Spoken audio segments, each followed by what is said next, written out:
I welcome you tonight to have a conversation about some concepts and thoughts that are going on throughout the district at the board level, at the building level, and the community level to maintain and expand and improve our programs going forward. A little bit of brief history that back in about 2010, 2011, as we do demographic studies that project 5 years out, there was a concern about a bubble, enrollment, population bubble that would be going through the schools within the next 3, 4, 5 years. That bubble went to Pierrepont last year. The grades 4, 5, 6 were the three largest grades in the district. And part of the concern, which was a real concern back 2011 or 12, how can we maintain the programs at Pierrepont, the programs at Union, and deal with this bubble going through? In addition to that, there was the concern about, are we providing the best curriculum to our students without a true middle school, without the ability to put electives in, because as you remember, it was not that long ago, right? We had the 4 to 8 setup, which prohibited some of the rotation of classes and use of Pierrepont and Union. So the 6th, 7th, and 8th grade, although they rotated classes, it didn't have the kind of elective program and the kind of curriculum that we would have liked to have seen at that level. So it was a twofold problem in projecting ahead. One was curriculum-based, one was the enrollment bubble. In 2013, the then superintendent, Dr. Jones, got a committee together to specifically look at middle school development. And the committee reported on the benefits of a 6, 7, 8 middle school, what kind of programs students would benefit from, et cetera. The problem was none of the buildings could house a 6th, 7th, and 8th grade middle school. The thought of building or adding onto a building and creating a middle school never really gained much traction because there were other concerns, facilities-wise, in other schools. So if we just addressed one building, whether it be Union or whether it be Pierrepont, the thought was the other buildings would also need consideration. And with the change in the superintendent and things changing on the board, that never really, like I said, gained traction going forward. In 2014, when I became the superintendent, we reconvened a different committee. You'll get the trend tonight. Committees are big. We keep talking about. We got another committee, and that worked well this afternoon when I did the faculty meeting. They laughed at that one. They did. They liked that one. So that's why I used it tonight. So I was like, you know. But that's because they served on the committees, and I guess they were. We convened another committee to look at the idea of a middle school. And that committee reported back to me and reported back to the board and once again reaffirmed the value of a middle school schedule, a middle school curriculum, but the problem still existed. Where do we put these kids, right? So we then studied how can we do this and provide, because basically we're here for curriculum, right? I mean, we're here to provide the best curriculum we can, the best opportunities we can to students. So how can we get there in a short fashion, meaning time, in a viable one in terms of curriculum, but looking back again on the bubble I talked about that was in Pierrepont School and was coming up that year. So the reorganization, you know, I don't want to spend a lot of time talking about the benefits that I think have been proven and have happened with the way we've reorganized the curriculum. I think we've done a lot of talking about that, and we've presented a lot of data about that at board meetings and at various other meetings. The electives that have come into play at grades 7 and 8, the electives, they're not truly electives in Pierrepont because they're cycle courses that students take, but the additional courses that students now take at Pierrepont, the trickle down to the curriculum in the K to 3, the pre-K to 3, because now kids are being challenged a little more with STEM and the arts in 4, 5, 6. So that's raising the bar a little bit in the pre-K to 3. The rich elective program that we had at the high school is going to become even richer because the kids coming from 7th and 8th grade who are coming up with more basis in the arts, in theater, in STEM, and across the board, that's going to improve. So, that solved that issue. And what it did was it put like a Band-Aid of sorts on the curriculum bubble that was coming up to Pierrepont. Because although the classes at Pierrepont got larger than they had been, we would not have been able to fit all the 4th graders, all the 5th graders. It would have been a problem physically fitting in the building if we maintained the 6th, 7th, and 8th grade. At least one class would have had to stay behind the Lincoln School. So we would have had a class in Lincoln School, which would have been the only 4th grade class. We would not have, the teachers wouldn't have collaboration. The kids would be isolated from there. There was no real alternative to fit them in without making some change. Also, it opened up the opportunity to run a preschool in Lincoln and Washington, and also to run an autistic program at the preschool and now kindergarten level at Lincoln and Washington, because we changed a little bit of the structure. We had classrooms that we thought we were, the bubble left, right, Pierrepont. I'm sorry, the bubble left Lincoln for Pierrepont, which opened up some space in Lincoln, and then moving, not having to hold back a class, opened up some space. And I know you could say, well, or one could say, we never had a preschool, we never had an autistic program, and we survived. What's the benefit of that? Well, the benefit is we are starting education of our children at a younger age in district.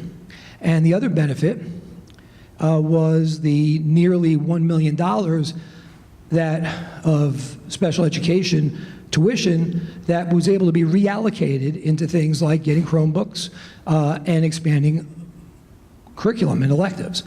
When, if you look in the media, you'll see that many districts, and this is not a knock, it's a reality, have had to make cuts into various programs. We've expanded programs. So part of that was through the reallocation of resources and keeping our students in the least restrictive environment and providing for an education for them here. So we got to a point where we said, okay, we solved the enrollment temporarily. We provided a better 21st century looking forward curriculum. But what challenges are still going to confront us? Because we still have the need to expand, improve our curriculum and co-curricular. We still have very tight buildings. We'll talk more about that as we get further along in terms of enrollment. We brought back preschool and kindergarten and 1st grade students from out of district, but now we want to maintain them in district, not bring them back with the idea that, well, when you get to Pierrepont, we may not be able to keep you. So what we did was we established another committee. The board looked in the 15-16 school year internally, and then for this past school year, the 16-17 school year, asked the committee to be formed, community committee of teachers, administrators, board member, community members, parents, student. It was truly a community-based committee. Although I was named as a member of the committee, I never attended. Mr. Racine was a member of the committee. He could attest to that. I went to one meeting for 5 minutes, which because I didn't want the committee to be something that had any direction coming from my office. Okay, I wanted to be a true committee. Dr. Valechko chaired that committee, and she presented a report. She couldn't be here tonight, but she presented that report at the board meeting on May 8th. It says revised May 9th because there was a little bit of confusion on one of the graphs in terms of optically seeing it, so she changed it a little bit. That report is still up on our website, the full report.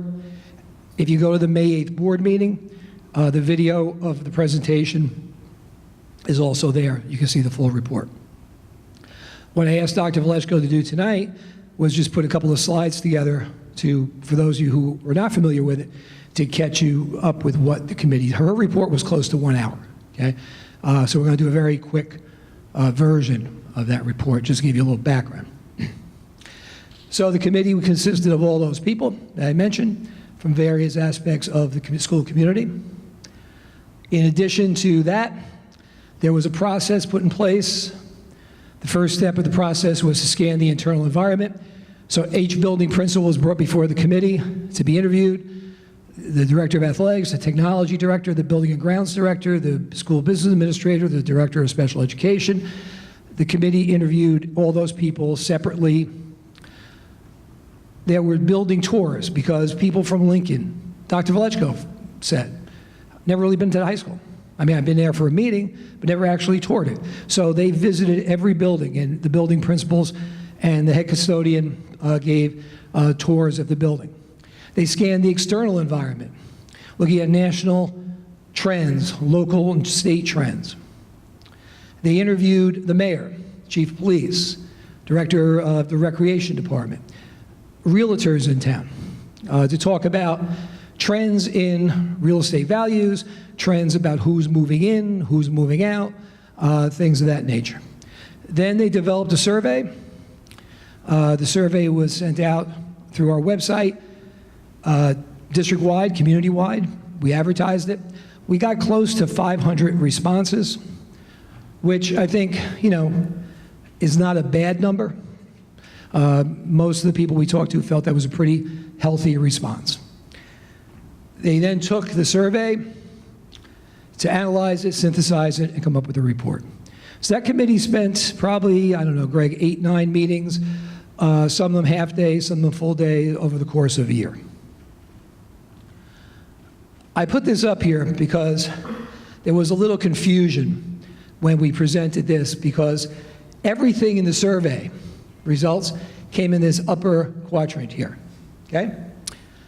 Over here is, people asked, what's important to you and how do you think we're doing with it, right? So up here, people were not satisfied, but it was important to them. Over here, people would be very satisfied, also very important. Down here, they're not satisfied, but it really doesn't matter to them, it's not very important. And over here, satisfied, but they don't really care about it either, it's not that important. And you'll see why I showed you the idea of the graph, because when you plot in the results of the survey, this is the upper section. What was important, just about everything on the survey.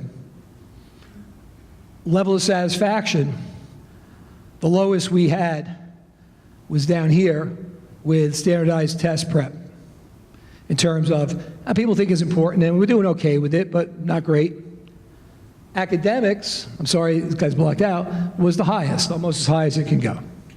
So the survey told us, among other things, that people were satisfied and thought curriculum, were satisfied with, and thought curriculum was the most important thing we do. Throughout that survey, again, if you want to see complete detail, broken down item by item, school by school, you can find this on the web. It's linked to the announcement I made about tonight's meeting. I linked the survey. When you go back to May 8th, in the archives of the board, you can watch it. You'll see the breakdown of every school, every score, also the breakdown by who responded. Parents, community members, students. I was pleased that we had about, was it 60 or 70 students, middle school and high school students respond. Because, they're here every day. There was a comment section, open comments, and in the comments, these items appeared 10 or more times. So rather than look at every single isolated comment, the committee took a look at things that were repeating often. Class size, facilities, maintenance, athletic program, gym size, playgrounds, special education, security. We'll go into a little bit more detail on this, but athletic program often talked about the lack of fields and gym size. And special education talked about rooms to do PT, rooms to do OT, rooms to do speech therapy, bringing students back and having adequate space for them. The comments were less about curriculum and programs and more about where the programs are offered. So what did the committee learn? Trends, people were asking us to modernize facilities, improve communication, continue to update security. Updating security is a constant daily routine. We continue to do it. You may or may not be aware now there's new rules and regulations about carbon monoxide detectors in buildings and how you respond to them in case of a drill. You respond to them. So this is an ongoing thing. We moved right away last year to try to improve our communication. We stressed our Facebook page. We stressed Twitter accounts. We asked the building principals to put out at least 1 or 2 items every week or two of ongoing things. And we've gotten some positive feedback on that. Overall trends. Overcrowded classrooms in all schools, especially Pierrepont. If you're in Pierrepont, last 2 years, 3 years, you know the classes got crowded. If you're in the high school, for the last 25 years, we have always had the largest number of unhoused students. That means students who, based on state formula, really don't have a seat. Now everybody has a seat because of the way you work the schedule. At Lincoln and Washington, although the class sizes have gotten a little bigger, because remember last year we talk about bubbles, last year was the largest kindergarten class we've had in a long time, and also projected for years to come, over 200 kids, just about 200. So at Washington and at Lincoln, we are using every classroom. At Pierrepont, we are using every classroom, except Spanish is kind of Spanish on a card. It moves from class to class. The high school, every room is used almost every period of every day, including some rooms that were intended to be something else, became classrooms. Union has the most space, but Union also has a lot of small group instruction rooms that really are not utilized that often anymore in the way education has moved. So I just mentioned that because it's easy to just point at Pierrepont and these kids are going to move along, but we're crowded everywhere. The kindergarten center is a wonderful, wonderful concept. Anytime I'm having a bad day, which happens from time to time, you walk into the kindergarten center and it's like you're walking into sheer happiness. Even when they're unhappy, they're happy, okay? And they have a great, I mean, you know, they get snacks, they get to nap, you know, it's great, you know? Like I walk down, you know, I had this effect on children. I walk in, they're always napping, you know, that's what happens a lot. There'll be some people in the back of the room that might keel over during this presentation. But Christina, you remember, I put you to sleep many times back when you were a student, right? Yeah. But you see, like, there's only 8 classrooms. We get over 25, we get over 200, we have a problem. And we don't have a place to put them. Washington and Lincoln, there's no room there. So I just mentioned that because, you know, we're all kind of myopic, right? We look at things, how it pertains to us, and if you're in Pierrepont right now, oh, that's the place, every place is crowded. They say the outdoor field here, this got a laugh this afternoon too. I said it's like running on the moon. It's aesthetically and it's structurally. The problem was when we did the renovation here in 2004, the topsoil that they dumped really wasn't topsoil, it was landfill. And they dumped a whole field worth. So what was a bad field has gotten progressively worse. Many of you are out there more than I'm out there, so you know it. They say the auditorium needs refreshing. I don't know, it looks nice to me. I kind of like it. Pierrepont multipurpose room and gym needs updating, larger size. Union gym needs updating, larger size. Science labs at Union and RHS. I think they were going to do a remake of Ferris Bueller's Day Off. They want to film it up in the science lab here. No, I'm kidding. They are a little old. The Mortimer Avenue wing needs updating. The K Center playgrounds need updating. The K Center nurses station needs upgrading. And a long-term solution for bus parking and storage. Kind of a lengthy list. Keep in mind that although I can agree with a lot of the things on the list, and although I see a lot of these things day in and day out, this all came from the community survey. All the trends, full-time public relations communications director, we're trying to address that internally on our own. Bilateral communications, improve communications with the board and the community. Again, we're trying as a board goal. Outreach for special education, both the district, out-of-district students that we brought back and the out-of-district students who are out of district to get them involved in more school and community activities. Follow-up about survey results with special education. Like I said, a lot of those dealt with where are you putting programs, right?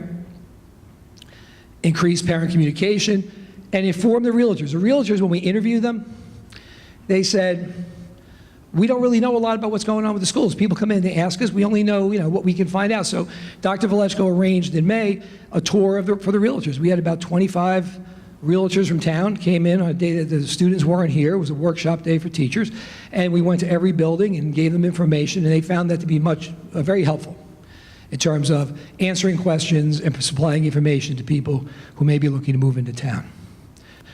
What they've told us, though, is we're getting lots and lots of families, and some of them may be you that are here, who are moving into town with children coming in because they hear good things about the school, they like the location. So our population, although the demographic is not growing in leaps and bounds, we are getting more school-age families moving in, children in school-age family. So the board heard that report last May, and I heard that report last May, and we said, okay, what are we going to do about it? A lot of it pointed towards facilities. So what we did was we had our architect look into concepts, and I want to use the word concepts. We'll talk a little bit about the process. This is not a plan yet. This is not a proposal yet.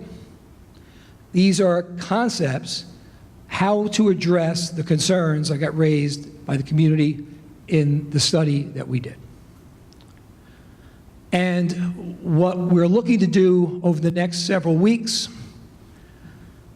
and then depending on what happens in the next several weeks, over the next several months, and again, I'll get through that a little more later, is continue to develop concepts, get community involvement, community participation, school officials' involvement, participation, board members' involvement, participation, to say which of these concepts we want to turn into that proposal, that plan.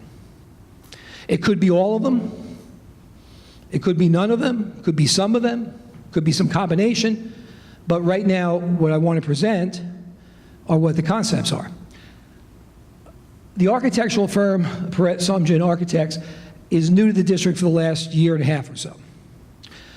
But here's how we, lucked out, I think.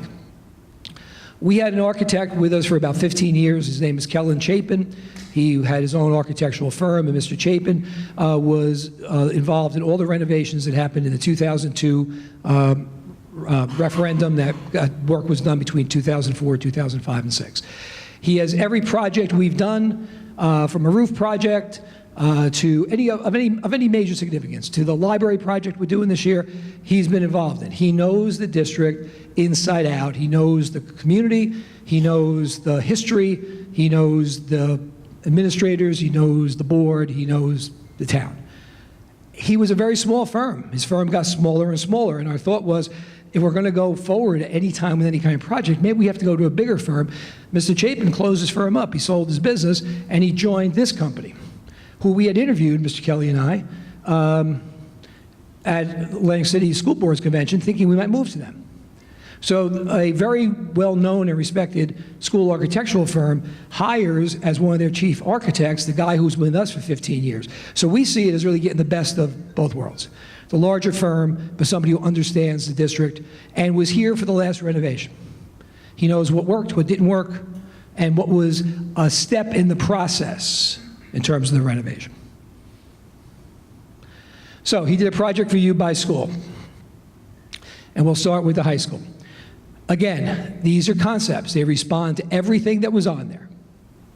Just about, not everything. We couldn't put everything, and some things we're going to do aside from architectural involvement.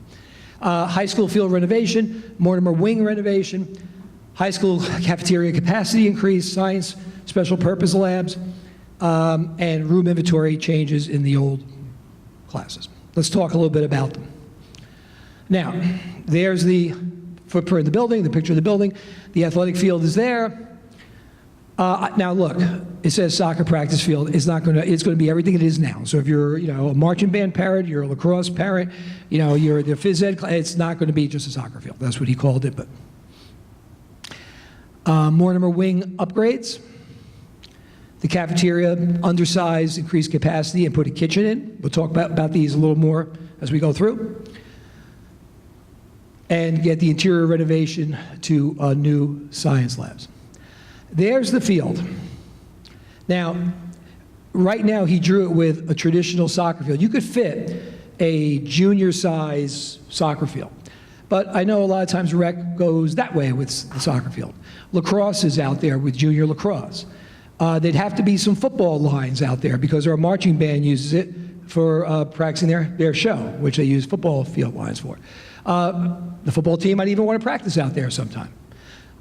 We would take away that macadam that used to be a straightaway when we had a 200-meter wooden track years ago, and increase the size of the field. Put bleachers. The bleachers right now are shown up here against the building, but they would obviously be placed where, depending on how the field is lined, where it'd be most appropriate. That could be for recreation or town programs, or could also be used for phys ed classes, health classes, and even for study halls and things like that on a nice day. And if you see Memorial Field that's just been redone, Tryon Field, there's a million lines on that field now, right? They lined it for everything, all different colors. I envision that if we did this field, it would be something like that. It would get tremendous community use. But this is a teaching station. Our gyms, even at the high school, not that big. Every day that the weather's good, except for the coldest times of the year or really inclement weather, the high school kids are on that field as one of the teaching stations. And like I said, it's used by marching band, it's used by some of our athletic teams, and it's used by a lot of the recreation programs. The Mortimer wing. A lot of people think about it being on Mortimer Avenue. This is what Mortimer Avenue right here.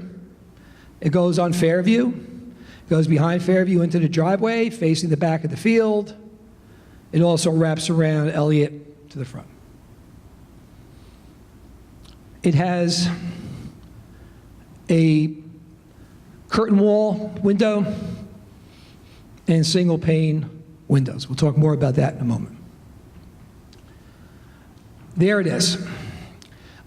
When this first came up, it was presented as an aesthetic problem. Not really sure why. No, I'm only kidding. It was an aesthetic problem, right? When you look at the very classic look of the front of the building compared to that 1958, you could see why the aesthetics of it pale. When you look at, I'm sorry, I'm going the wrong way. When you look at what was done at Felicia University, just as one idea of not going with brick and mortar, but going with a similar approach, you can see how even a similar rendering is much more attractive. But it's much more than that. It touches 56 classrooms and office spaces. When this building was done in 2002 to 4, the last renovation, the chiller that went in to air condition the new wings was put in large enough to cool the Mortimer wing. The concept was, because of money at the time and time, that was going to be the first step of a process to modernize the entire building. And that was done 15 years ago. Kept waiting for it to happen. It didn't happen. That's why we lobbied when I was principal to get the window air conditioners in so kids would have the air conditioning and teachers would have it. But it's HVAC, is air handling, the air exchange, or the univents that are 60 years old. It's the sound, noise level. It's the safety of the window, the single frame windows that break now quite often and are not really replaceable, because those panels are just slots that are dropped in. The architect told us just 2 days ago that the curtain wall, that panel, has a life expectancy of 60 years, tops. And the windows are expected to last about 45. That was done in 1958. So from a indoor climate, indoor environment, air quality, cooling, heating, energy conservation, you know what I'm saying, saving energy, in terms of appearance, and in terms of, you know, we're on borrowed time right now. You couldn't build this now, it would not be up to code. Let's talk about the cafeteria. Seats 290 people.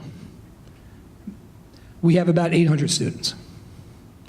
The high school has traditionally had an open lunch where students could leave, but at 290 capacity, they really have much of a choice but to leave. Because in order to accommodate the elective program, it's a one-period lunch, right, a long lunch. Even a two-period lunch wouldn't cut it. As you know, we do not have a kitchen, so the lunch program for the high school is a pantry with an outside source bringing in some packaged, pre-made sandwiches and things like that. And we get our lunch for the elementary schools and the middle school from Beckton High School, ordering through their lunch program. We've had lots of discussions about the problem with that. Now understand that with our own kitchen, you don't have a kitchen in every school. You still have to make lunch on site and get it out, but it would be a lunch that we would have more control over, a lunch that would arrive a little shorter time than it takes to get from Beckton. There's the pool. About 20 years ago, the district started to move swimming out of its curriculum. Within the last 7 or 8 years, it's totally gone from the curriculum. About 20 years ago, we started having the YMCA come in to, since they did not have a facility, they took over the pool. The high school the district uses the pool now 2 hours a day for about 2 months for the swim team. Other than that, the YMCA runs the pool all day long and all evening. There is no place really to build at the high school, but the pool's there. As those of you know, the YMCA is in the process of opening, they're a little delayed, a brand new swimming pool in their brand new facility that's about 3 miles away. At some point, my concern is the YMCA tells us, we appreciated being your partner for 20 years, but there's no point in us staffing and financially contributing to 2 pools. So we're either in the pool business, we have a big storage facility, or we be proactive and take a look at how we can use that space. If we were to change that to the cafeteria, the pool would be, the conversion to cafeteria would be able to seat 400 students. So if you wanted to close off lunch, you could have 2 lunches and everybody could stay in. If you want to have 1 lunch, again, this is up to the principal, the administration, the faculty, the staff. It's not up to me to say this at a meeting. But it could be 1 lunch, and going out to lunch could become a senior privilege or a junior privilege like it is in some schools. There would be a new faculty staff dining area, and there'd be a kitchen, which not only would serve, there's the kitchen, not only serve the school district, but could also serve the community for community events. I mean, you know, whether it be a civic club, the REF wants to run a dinner, Access for All, you know, whatever. You'd have a place where you could cook food and have something there. Over where the current cafeteria is, if I get this thing to point, there it is, we could put 4 contemporary, state-of-the-art science labs. Across the hall is the STEM lab. Around the corner is the TV studio.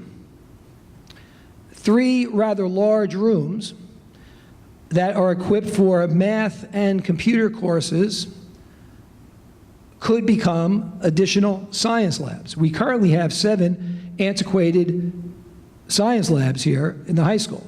Well, there's 4 plus 3 with TV, with STEM, and you have a state-of-the-art STEM wing in your building. Then the 7 science classes that are upstairs get converted into classrooms. And you can now have math teachers all in the same wing instead of all over the building, or English teachers all over the building. Nobody in the high school has one classroom. No teacher has a home base. They have several home bases, and they're constantly rotating. We would pick up a net gain of about 4 classes if we were to do this. There's a bigger picture of the labs and the cafeteria. This chart is here just to show you how many spaces. That's the lower floor with the cafeterias, and then again, here's the outside. This is all the Mortimer wing. So those are the areas, and this is the second floor, the floor we're on now. All these classrooms in here and in here. And the third floor, that's the gym, right? All these classes here, here, over there that are affected by the Mortimer wing.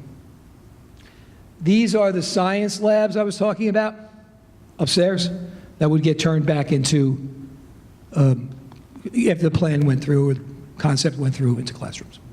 So before we get to Union School, the high school, some concepts to address concerns: fixing the field, refurbishing the Mortimer wing, creating a cafeteria space, which then gives you better lunch service, but more importantly, or I shouldn't say more importantly, but importantly, gives you better science labs.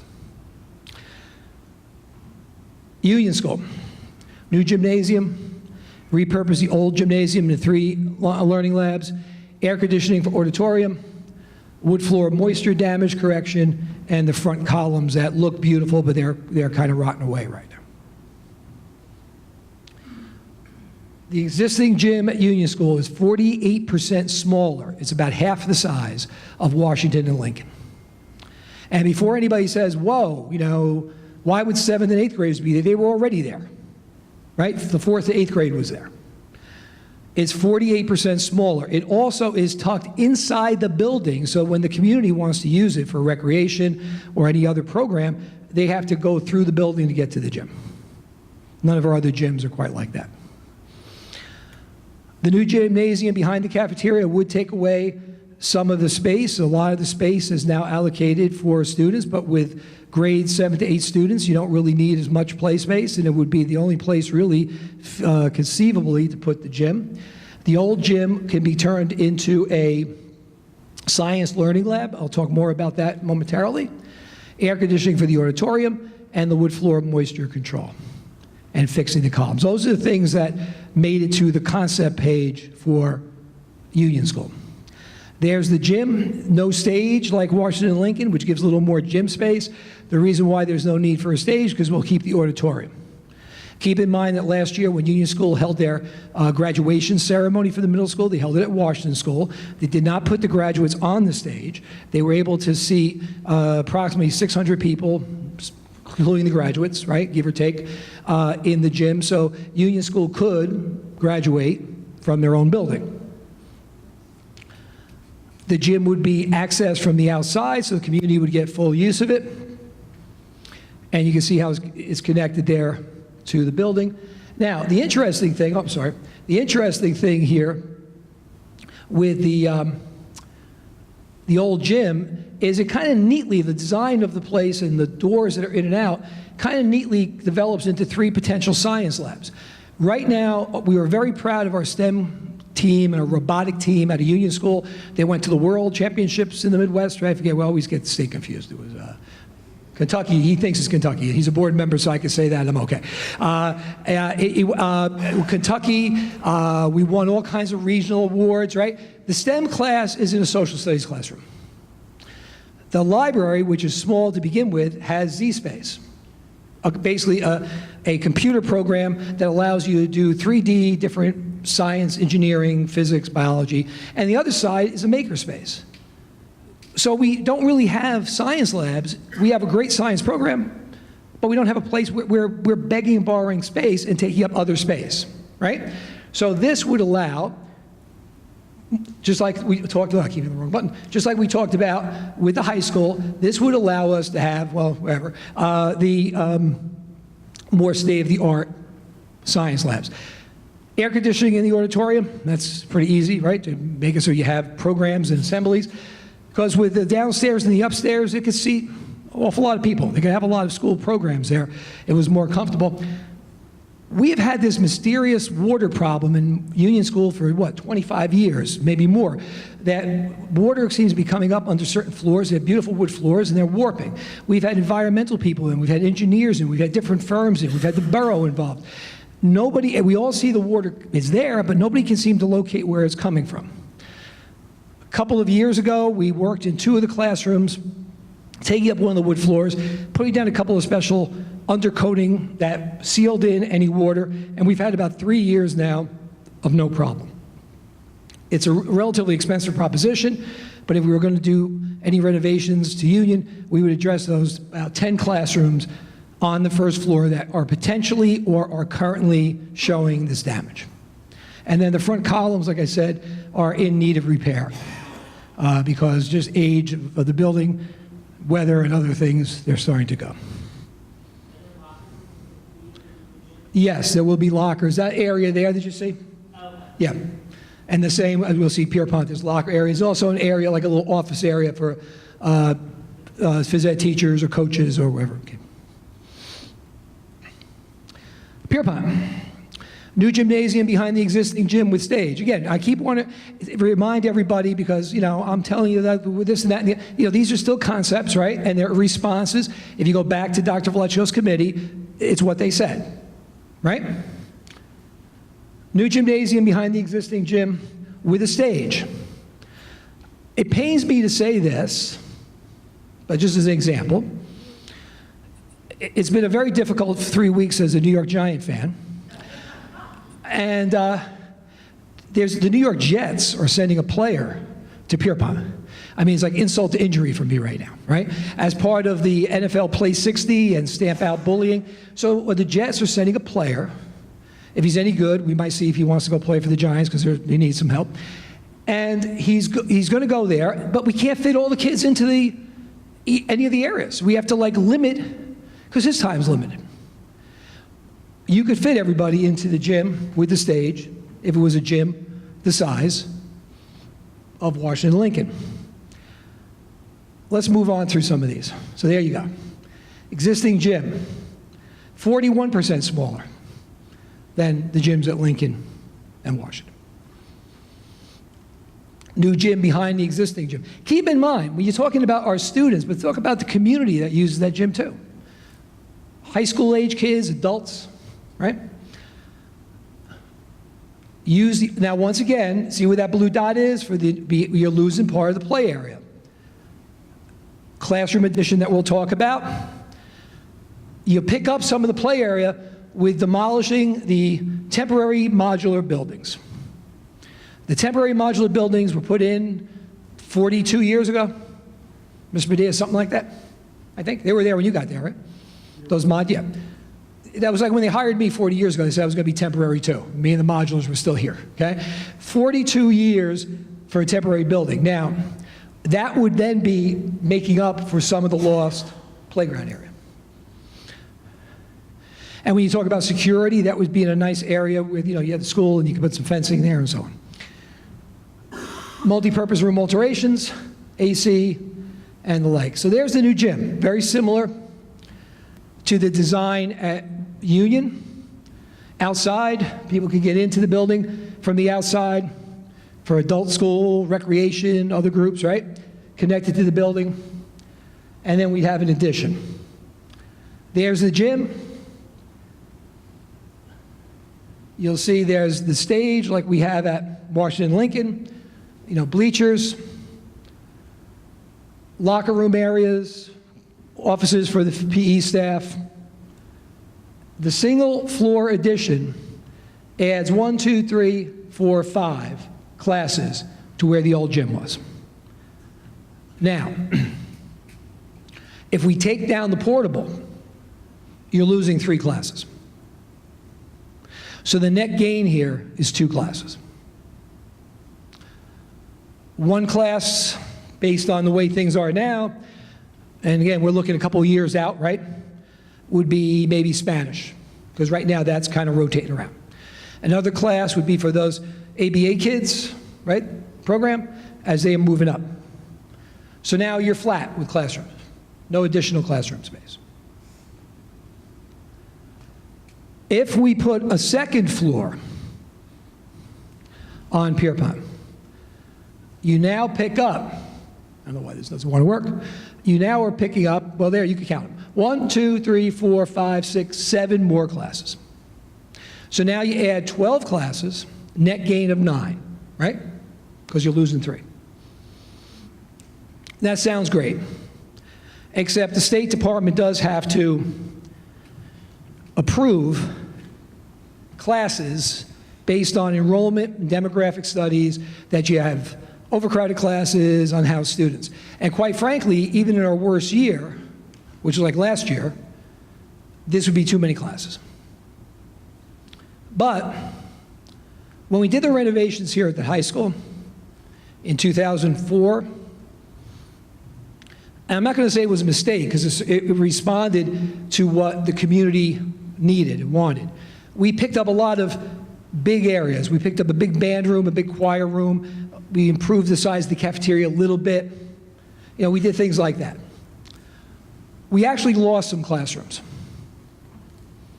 And in terms of putting students into classes, that became a problem, even a more difficult challenge for scheduling. If we could get these classrooms in the plan, we would have them for any potential bubble, any potential new program, but how do we get them approved? So let's go back to that autistic program of the kids coming back to school. If we took 4 or 5 of the 9 classes and ran a pre-K to grade 6 autistic center, the benefits of that, there's some negatives, but the benefits of that would be our behaviorists can be in one location instead of in 3 different buildings. Our teachers of the autistic program who are by themselves in the classroom with a colleague that doesn't really deal with what they deal with, who they can't really collaborate with, and the teacher aide who's in the classroom with a different kind of student who can't really collaborate would have collaboration with colleagues. It would free up 1 or 2 classes at Lincoln if we move the program up. It would free up 1 or 2 classes at Washington. You're going to get to those buildings in a minute. You'll see there really isn't much classroom wiggling there. It would allow not only classes in Washington and Lincoln, but it would allow for a bubble in kindergarten, if we had to move a kindergarten class, to move it to Washington or Lincoln as opposed to Pierrepont or Union, where the kids are so much older. So again, a concept, if we want to get the rooms, we have to identify a program the rooms are for. And that would be, I think, a very functional program. We're going to need the space. That program's growing. And it would also give us, if we have a big bubble one year, you got the classroom. Then maybe you have to shuffle a few things around, but you have the space that you don't have without it. You know, this comes up all the time when we talk about special education, and the idea is to put the kids in the least restrictive environment, to give them a better program, to give them the opportunity to stay in their community if they can. But when we talk about money, and look, let's cut right to the chase, right? Everything I'm talking about here, you know, the last couple of slides are going to be about money, right? So, conservatively speaking, a student that comes into our ABA program as a 3-year-old and stays in it till he or she is 21, you're going to be, on today's dollars, conservatively lowballing it, about $1.4 to $1.6 million in tuition for those 18 years. We currently have about 14 students in our pre-K to kindergarten ABA program. if we develop the program, it's better for the students. It also allows us to reallocate, as I said earlier, some of that money into other programs, including programs to serve those students.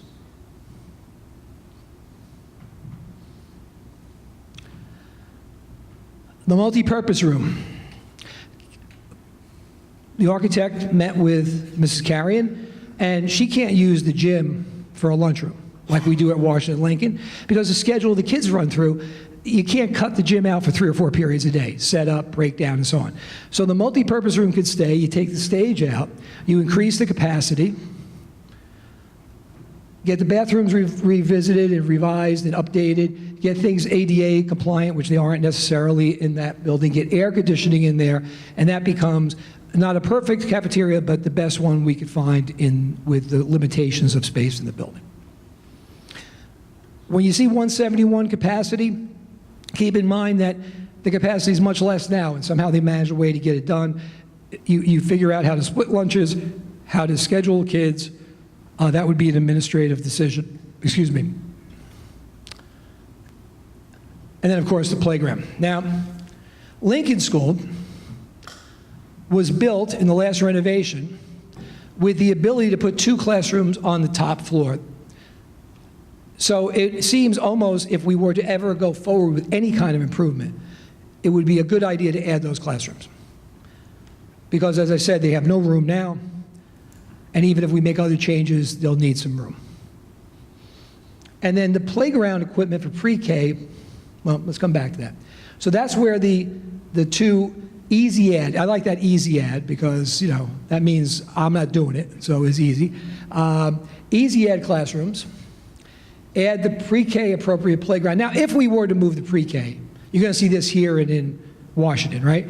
I mean, if the concept becomes a plan, and the plan is to build a 2nd floor and move the pre-K to Pierrepont, then obviously this part of the plan would be reallocated to Pierrepont, right?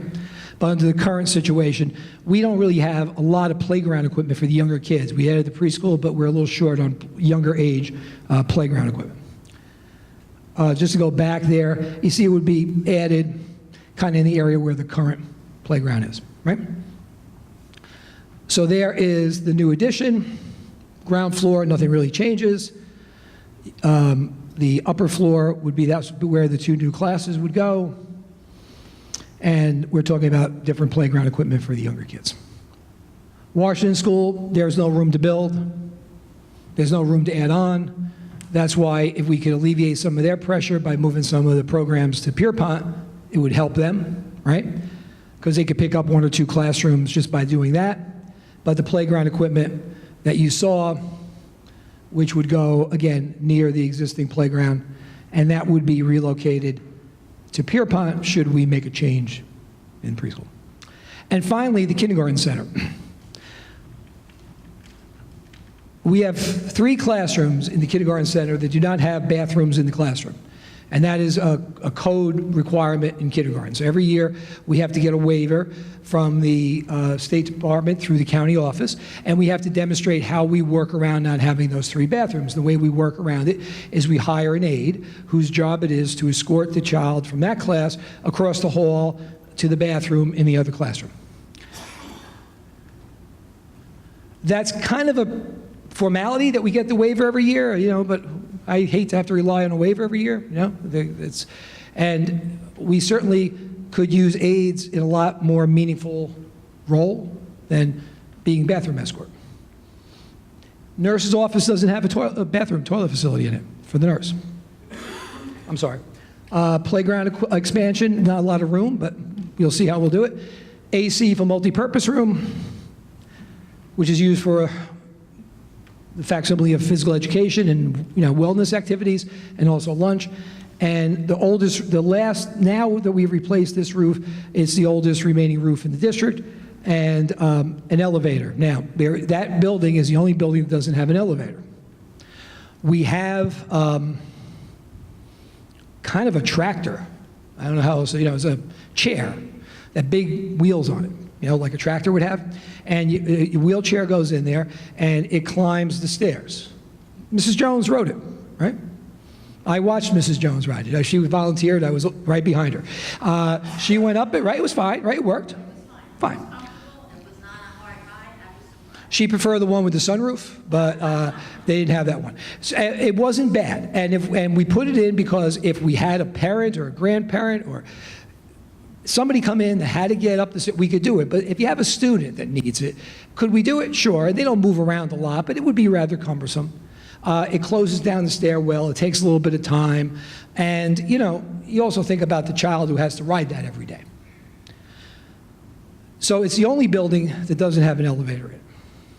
So the concept would be to add the toilets to the classrooms without, put a toilet in the nurse's office, put a playground expansion out near the existing playground. It would be limited, but we could utilize some space, clear some space, and also put a little more security features up with fencing and ways to keep the kids a little bit better contained.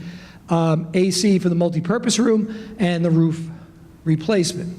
And the elevator would be an exterior build with a door from the outside opening up to the inside because there's not enough room in the building. So there you see where the elevator would be. There's Highland Cross, there's Sylvan Street. You can see on the side of the building is where the elevator exterior would go with access in to come up. The multi-purpose room, you can see the location of the elevator there. That's where the air conditioning would go. Remember, that's used for a gym, that's used for physical education activities, and it is pretty warm on hot days because it doesn't have a lot of cross ventilation at all. Very little ventilation. The new nurse's office would be equipped with a bathroom, which is certainly at all ages, but at that age is very needed. Those are the 3 classrooms that would get bathroom facilities.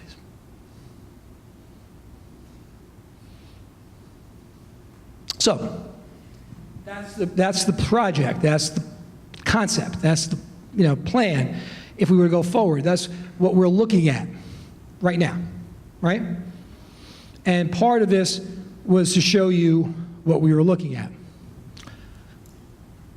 I'm going to show you the very rough estimates, and they're very rough. And I'm going to have Mr. Kelly, after I go through this, talk for a moment or two about how these estimates get derived and how they change over time.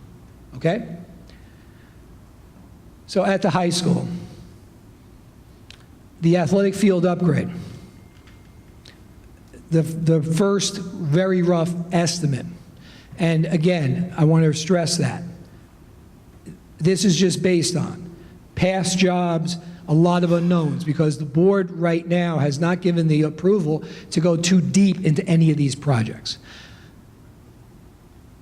I'm not going to spend a lot of time on any of these, but this is one I have a little more familiarity with. That seems awfully high to me, but it might be high because when they start looking at the infrastructure with the drainage that you need and things like that, we're not quite sure what's under there. The Mortimer Avenue facade treatment, again, there's a lot of different ways this could go, higher or lower, but that's just a placeholder for now. $2 million. The exterior door replacements on Mortimer Avenue, $135. The associated construction upgrades and the mechanical upgrades are both about the interior, those 56 rooms I was talking about, with univents and HVAC and electric wiring and removal of some existing asbestos and things of like that nature, right? And then the asbestos removal is there too. Oh. So a rough guesstimate, the high school, $21.5 million. Again, hold off any real thought about these numbers until you hear Mr. Kelly talk a little bit. The estimate for the gym at Union School, the repurposing of the existing gym, which because of the structure of it is not as involved as some of the other repurposing. The AC for the auditorium, and the repairs to the floor and the columns. Adding the gym at Lincoln School, and again, because of some of the construction and some of the thoughts about where it's going to go with the land and things like that, a little bit more, and also the stage, going in. a little bit more than the guesstimate at Union. The existing gym, if you do one floor, the additional cost for the second floor, the option for demoing and replacing with play equipment the modular buildings. It's always cheap to rip things down, right? Seems cheap, comparatively speaking. And the multi-purpose room alterations for bathrooms, handicap accessibility, removing the stage, and putting in air conditioning.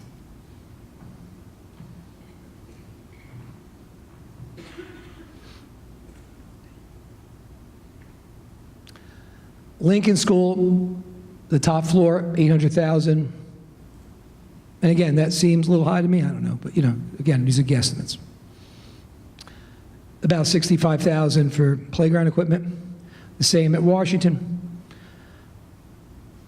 The toilets, the three of them, $591,000. I'll come back to that, why that seems high in a moment. $196,000 for the nurse. Playground, the air conditioning, the roof, and the elevator. One of the reasons why I think the guesstimate is a little high on the Sylvan School is there's been the least amount of work done. We did some electrical work when we did the kindergarten center, and there will be some serious, probably asbestos abatements that have to be done there. These buildings, although they're old, a lot of it has been so much work done on these buildings, a lot of the asbestos has already been removed. At Sylvan, that adds cost, when you have to do those abatements. Subtotal for the three bigger schools, $46 million and change. For the three smaller schools, $3 million, $49 million.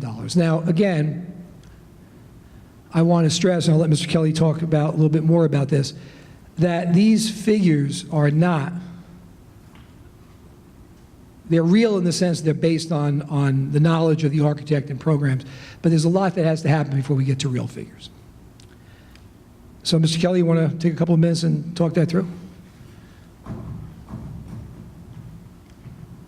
And I'm sure everybody knows Joe Kelly. He's our business administrator. So here he is. Thank you very much.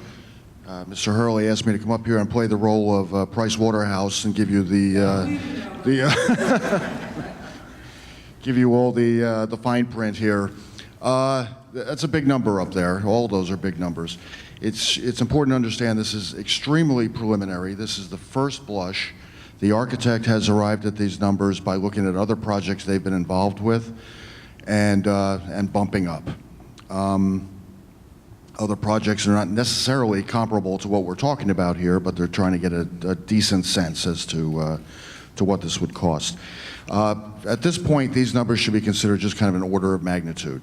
But I will tell you that, and I think the board knows our architect well enough, and Mr. Hurley does, and I do, that they are conservative. Our architect has tried to figure out and tried to include everything he can think of, so the numbers could quite possibly be a little high. Okay, but we'll see how that actually plays out. These costs do include hard costs, which are the construction costs for any of this work, but it also includes the soft costs. Architectural fees, legal fees, engineering fees, construction management, environmental consulting, and that would be the asbestos work that we need to consider. Also permits, application fees, and contingencies. So there's numbers built in here for those just-in-case things that might come up, whether it's price increases or asbestos abatement or whatever. So I think we can take some comfort in knowing that these are conservative numbers, and we're optimistic that we won't have to exceed those. Having said that, as we move through the process, assuming that the board does want to move through the process and move toward a referendum and getting this work done, these numbers will be fine-tuned at every step of the process. As we learn more, as the architect learns more, he'll be adjusting these numbers. So as we move along, these numbers will change, could go up, could go down, but we'll keep an eye on them and see what happens. And we may have to scale back the project, that's an option, or any one of those projects, but that's for consideration at a later date. When all is said and done, the cost is going for Each and every one of these projects is going to be determined based on the bid process. We have to go out to bid and see what comes back. So the market forces come into play, of course. So again, we're never really going to know until all the dust is settled, literally. And of course, to nobody's surprise, I'm sure, the New Jersey Department of Education has to get involved in this as well. We will need their approval before we go out to referendum. They will be looking at the educational specs, the educational purposes for this space. They will be looking at their calculations of how much space we actually need. And in that calculation, they look at what we have already. Our classrooms tend to be on the smaller side. So according to their calculations, they fit a smaller amount of students. So, that could help us justify some of this classroom space, but we'll see how that all plays out as well. The board does intend to take advantage of any available state aid. There is debt service aid available to us, which the short definition of that is 40% of our principal and interest payments for our bonding, for our debt service on this. However, it's calculated as 40% of the eligible costs. And that is not clear-cut at all, what that means, and we're not really going to know that until the state gets their hands on it and reviews it and tells us what they consider to be the eligible costs. As an example, new construction costs, which the two gyms, assuming we're proceeding with all of this, which is a big if, of course, both considered new construction. The state will consider 40% of the construction costs as eligible costs. However, only up to a level of $146 per square foot.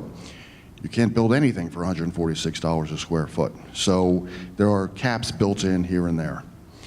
In addition, another example, 40% of principal and interest costs, that's the quick definition I gave you a minute ago.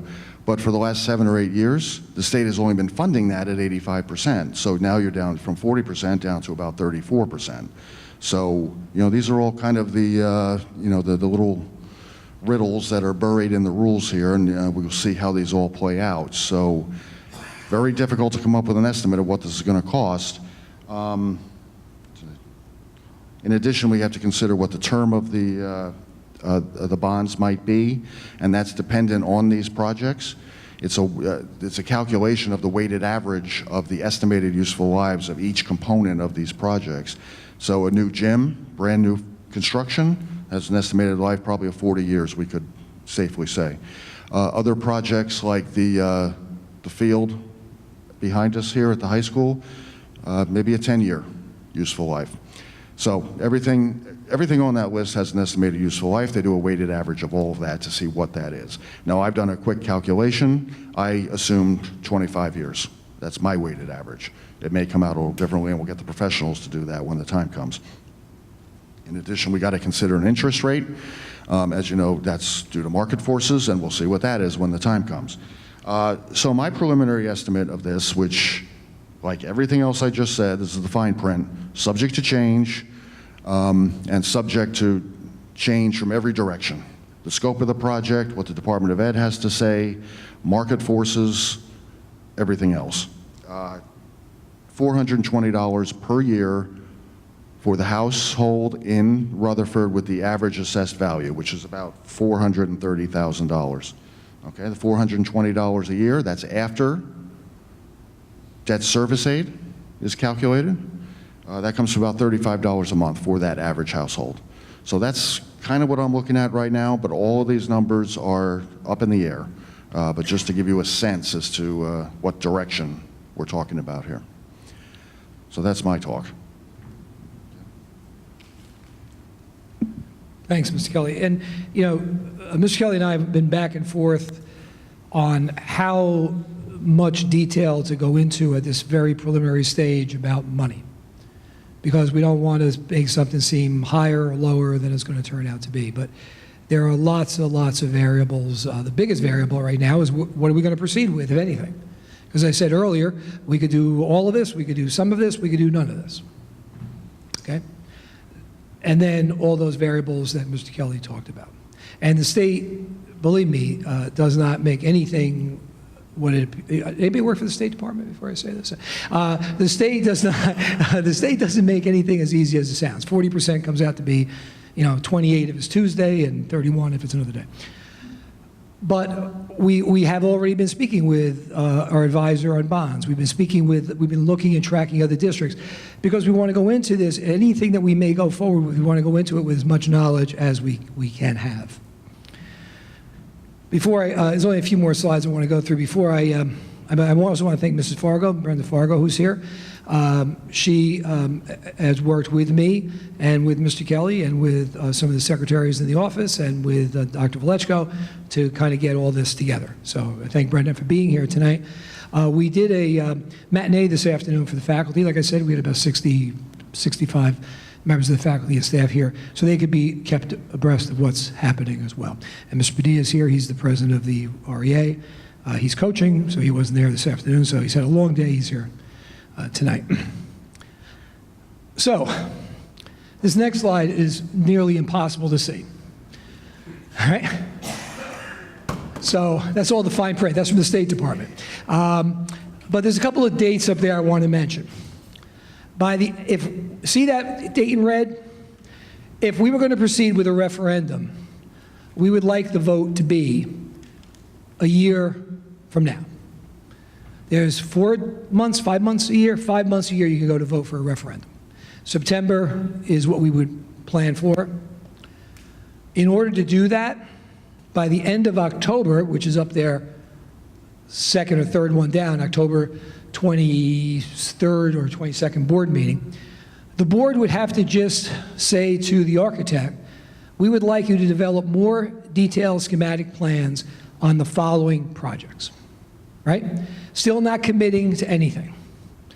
But if we think something's a good idea, but we're not sure what's it really going to look like, what's it really going to entail, how close to the real cost is that cost, we have to go a little deeper into the schematic plan.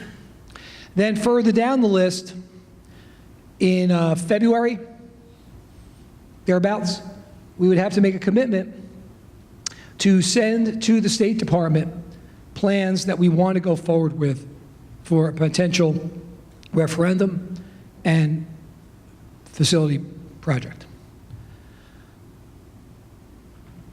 If all goes well, based on everything, we'd get done in 2021. So this is not a quick fix. This is a long-term investment.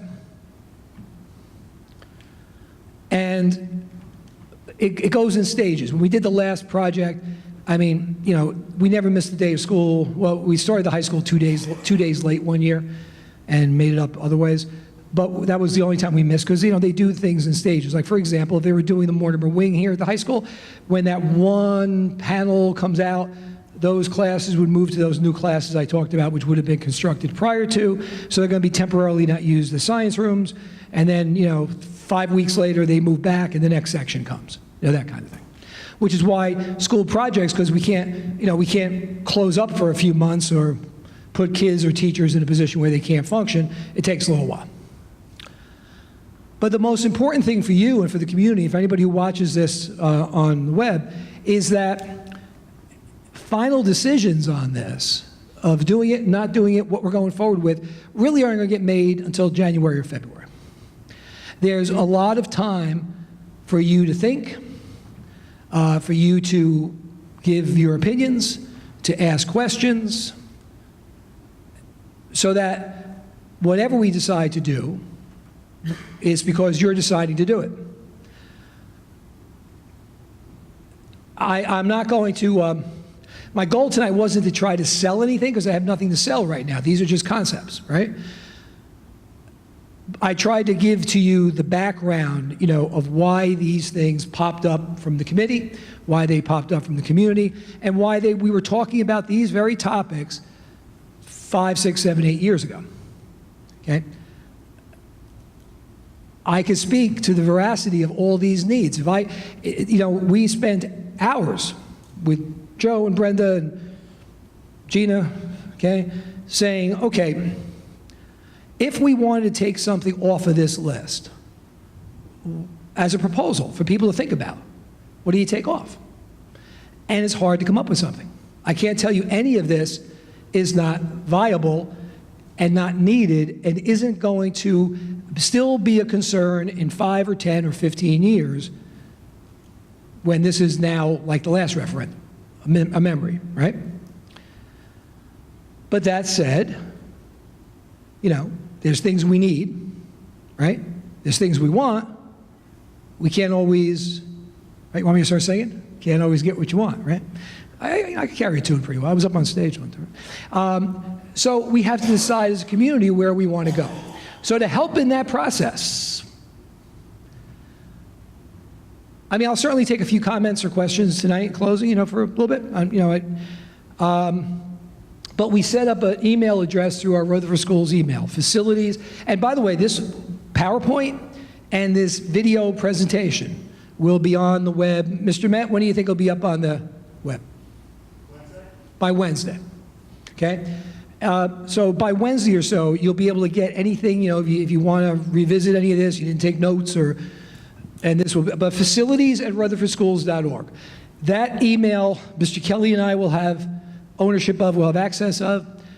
I may not, you know, depends on how many emails and the nature of the email. I may not reply but every email we get, we'll share with the architect, we'll share with the board, we'll share with any of those committees that we're going to put together, and whenever possible, we'll try to get back either individually or as emails come in, like we did. I don't want to bring up this word park, but as we did the first year with park, we'll put a frequently asked questions sheet up on the web, okay? What I would encourage you to do is send your thoughts, send your comments. That's the only way we're going to get a feeling for what the community wants.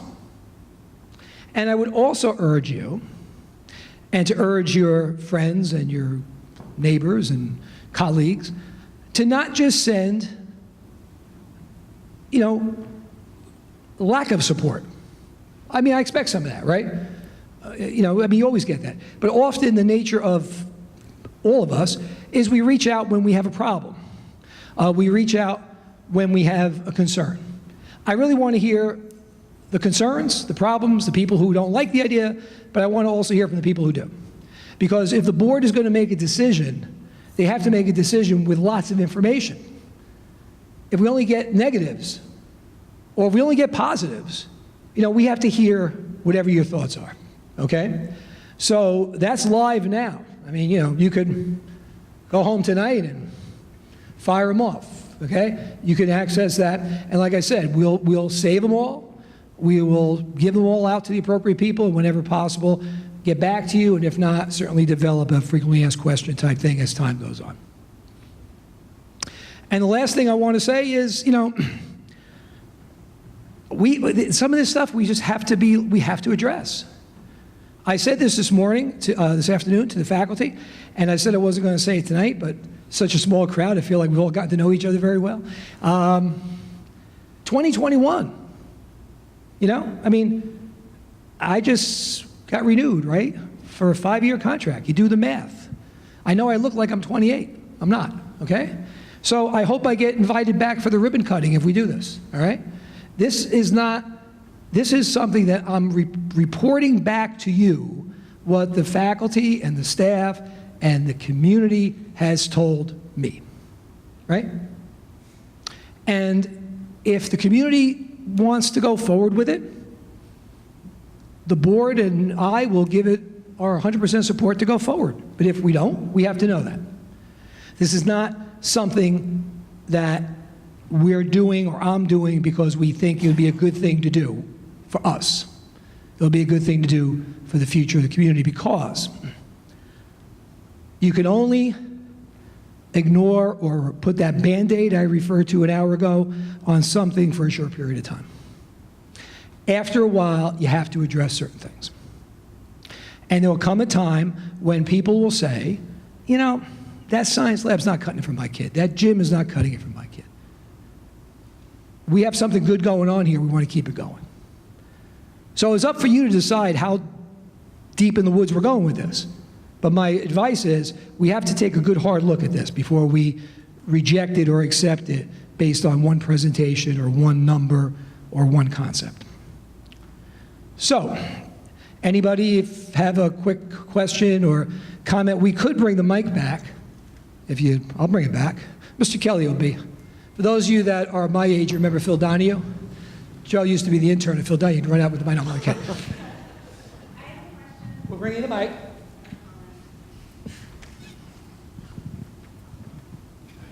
Hello. So, great plan. I love it. But of course, it costs money. And I know in this case, it looks like it's the taxpayers who are going to bear the brunt of it. So I just had a question about, I was recently at the East Rutherford High School because my daughter was in a dance competition there. Their theater looks like a Broadway theater, and it was built like 30 years ago. And I was like, how in the world do they have such a beautiful theater? And they told me it was the Teterboro Airplane Fund. Now, I live right across from the kindergarten center, so I know that airplanes go over the kindergarten center at least every 90 seconds. So I was just wondering, can you speak to the topic of alternative sources of funds? Teterboro, wait, I'm going to bring up some more. The Giants and the Jets. Does anybody have a connection there? How come they've never donated money to this district? They take my money every year. I know.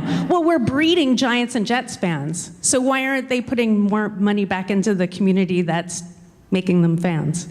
Also, what about alumni who may be success stories, who have a lot of money and want to donate back? Well, to answer your question, I can't speak very directly to any of those. I can speak to the Teterboro. And I'm doing this anecdotally from memory, right? So I could be a little bit off, but 20 or 30 years ago, there was a settlement with Teterboro, and the district was part of that, and then upon further review, to keep the NFL parlance going, Rutherford was kicked out of that settlement. We didn't get any money. And as you know, there's been a constant back and forth with county and local politicians to this day over Teterboro. So yes, alternate sources of revenue or income, we would look with our people that we put together in terms of our team for any avenue any door we can knock on. But, I think also in terms of realistic look, these are big ticket items. Endowments don't come that often in these amounts of money. And then there's also, state regulations and state guidelines that we'd have to look into. And again, I'm speaking now without having any preparation for this sort of a question. Mm-hmm. But the short answer is some of the money went to Beck that didn't come to us. That was a one-time deal? That was a lifetime. Yeah, that particular settlement. Oh, it was a lifetime, yeah, so they could never ask for more money. It was like 30 years ago. No, it was a one-time settlement. My understanding of it was. Yeah. But we would look into any source of revenue that legally and that we could look into.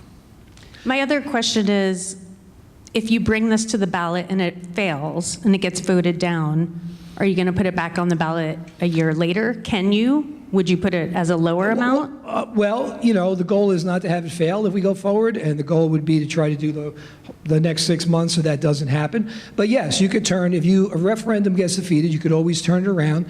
There is how quickly that happens depends on how much, you don't have to do a lot of the work because it's already done, right? But you still have to go through the reapproval at the state level and all that. So depending on how quickly you lick your wounds and you say, okay, let's try to make an assessment. The tricky thing would be to try to figure out in a short order, why did it fail? Mm-hmm. So you don't take out something that brought people to vote yes as opposed to voting people to vote no. Yeah. But yes, so the answer to your question, yes, you would. And I think you would want to do that if... Yes, sir. When he gets voted on, does it have to pass by a certain percentage? Just has to pass. It's what? Just has to pass. It's yes or no. It's not. A simple majority. Yep. Okay. Yep. Any other questions? Yes. Yeah, I was wondering, with building, a new gym, a new wing, and also with the Mortimer side, if any consideration was given to putting solar panels on these facilities, which would ultimately help reduce the cost of utilities. and could also serve as sort of emergency center should we have another, power outage from a superstorm or something. That has come up before. It did not come up in this discussion, but I'll remember to raise that question with the architect, but if you shoot me that email, we will. Okay? Again, it's looking at, I don't even want to comment on what the pros and cons may be because I don't know what they are, but that's certainly something we could bring forward. Okay? And that's why, some of the things that you think about, that you might think about in a week or two, a month, if you send the email, look, we'll follow up on it. I'll go back briefly to the idea that the last meeting we had about the reorganization, where we were ready to pull the, I can't say that anymore. We were ready to make the decision to go forward, right? We were thinking of keeping the sixth graders in with Washington, and we were going to do something like that. I forget what we were going to do. It wasn't what we had now. And people stood up and said, we think it's better if you do it this other way. And I went home that night and got in touch with a few people, and we thought about it, and we changed the plan. And it was a better plan, So again, this is, I want this to be a partnership, right? Now, it doesn't mean that we're going to be able to respond to everybody's wish and desire, but, any idea might open up a thought process that we haven't had before. Any other quick questions or comments or, yes? I think you said, was it that in October, the board would need to make a vote to, is that when they would need to make a vote to authorize the architects to do further schematics? At the end of October, the board would have to only commit to asking the architect to take any plan, and that's only the end of October if we want to hit the September deadline, because that's how much time we're going to need to get the work done, right? For next September, right? So the board would have to say, we want you to go and give us a more detailed schematic analysis of any or all of these projects or some other project that may pop up, because the architect can't do that without board approval. So that's not saying in October that we're going to put on the ballot next September the Mortimer wing renovation. It says we want to find out more about it. What's it going to really cost? What's it going to really look like?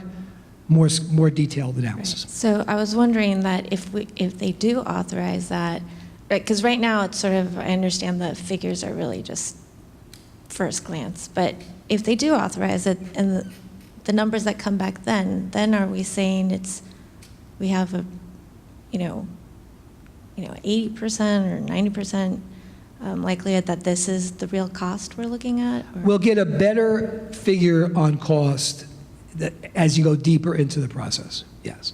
And then there's a point in that hard to read diagram, which when you see it online will be, I think, easier for you to read, where you even look at committing to getting an estimator in who looks at the work the architect is doing to say, hey, you're a little low here, you're a little high here, and so on and so forth.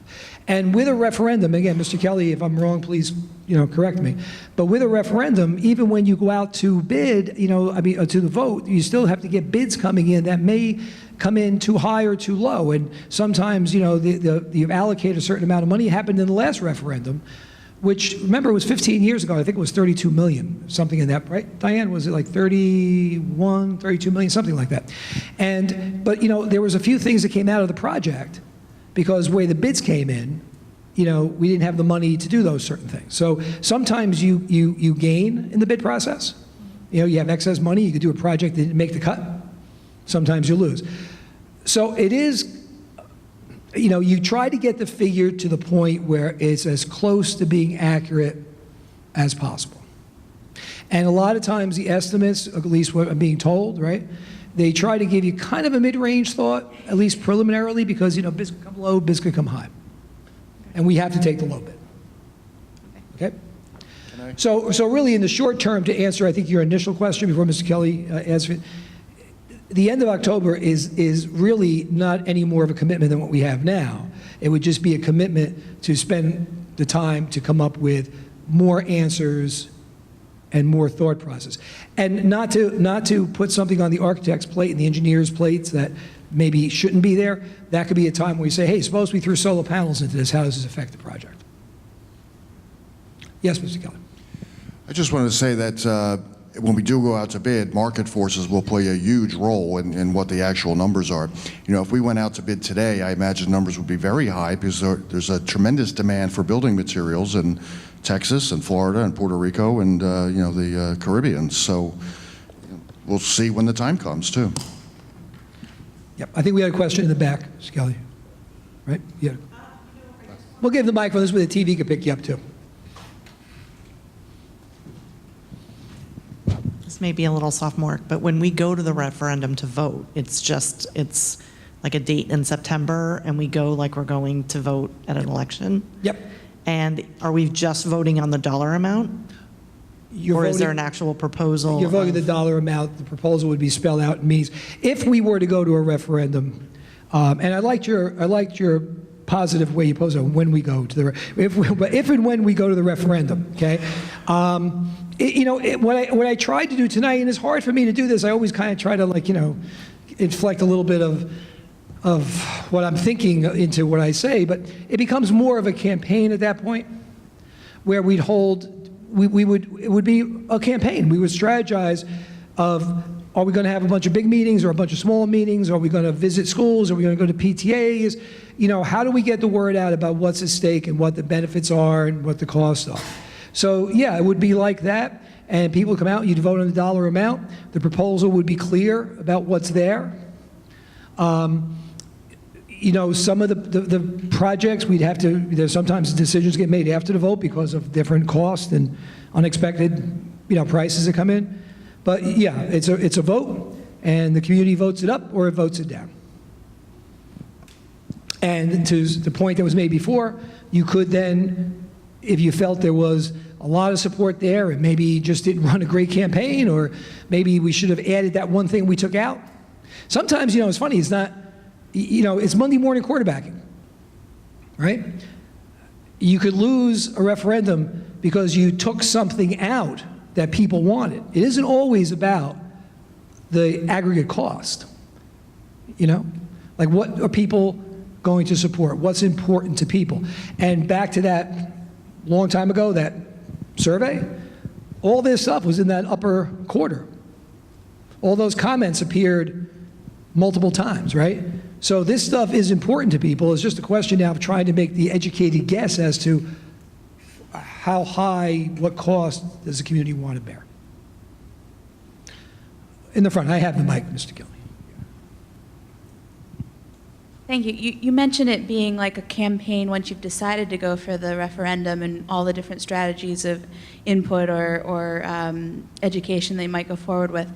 Would you consider any more of a campaign between now and what your deadline of October is, as far as, you know, beyond this one meeting? You know, maybe, you know, there could be a lot more people in the audience if we did a strategy that was educating people up front so we get more input. What would you consider doing between now and that October date to really get you where you want to go? Well, you know, there is 3 board meetings between now and that date. And, right, 3 or 2. 2 board meetings. And we are going to blast out to everybody that this video is available for them to watch, and encourage them to watch it and encourage them to respond. I don't know right now, you know, I really don't want to, I mean, I know this is sounding a little bit like a push for certain things, but I really just want to be more informational. I want people to really let us know what they're thinking. But I will,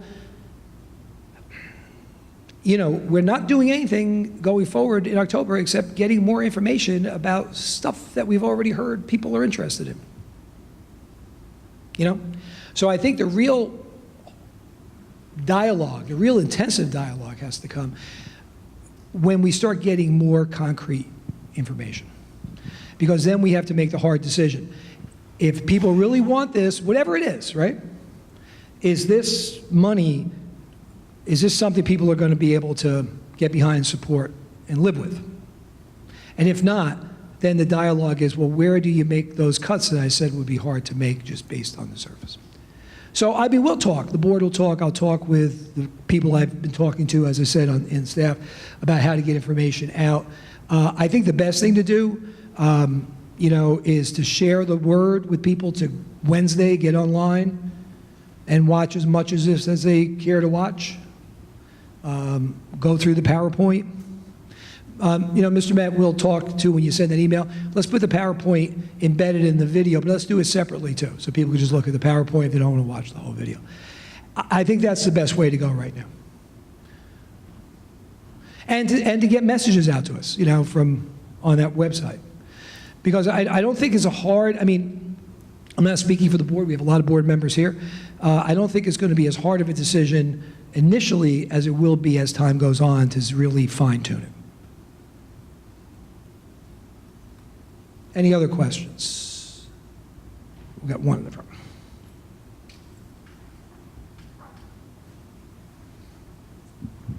It sounds like the real community engagement might be happening after the architect comes back with more concrete information and maybe more clarity on what's eligible under state aid. What's the timeline for that? Probably, Mr. Kelly, refresh my memory, I have it over here. If we ask the architect to go out in October with deeper schematics, we're getting input consistently going along, but we should get his report back, I think, in December, late December, January?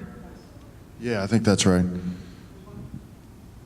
then it has to get submitted to the state. So then and they have 60 days, I believe, to respond. So the February date is to submit it to January, the but state. February is the final date. We'll be gathering information between December and February, before we submit to the DOE. But then even after that, there's still some time to decide what we're going to go forward to, even after it's submitted to the DOE.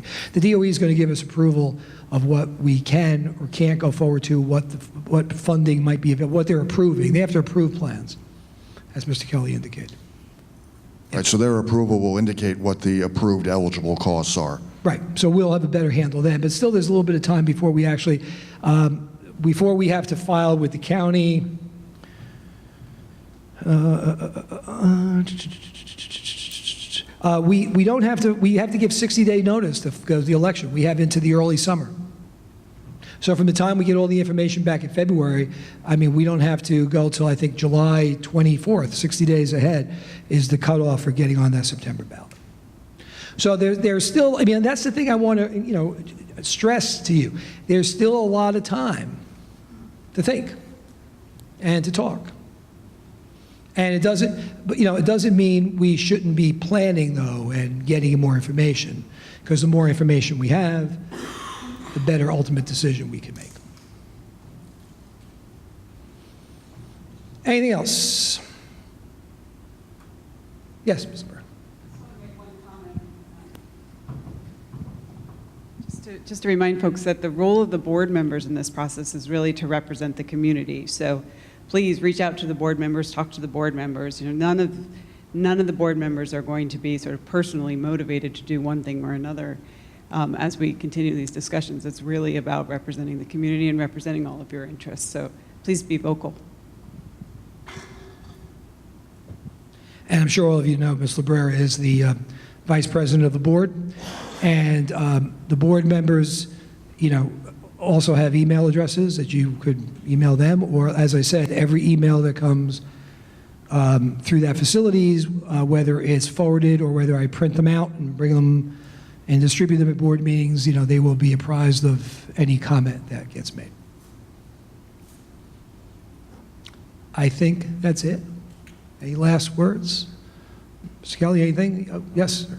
I'd like to commend you guys. Well, I want to make sure we get this on TV.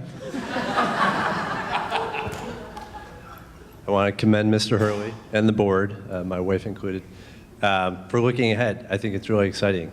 We moved here because of the schools, and the idea that we would look ahead toward the future and start planning, I think, is a great thing, and I'm very excited. So, thank you.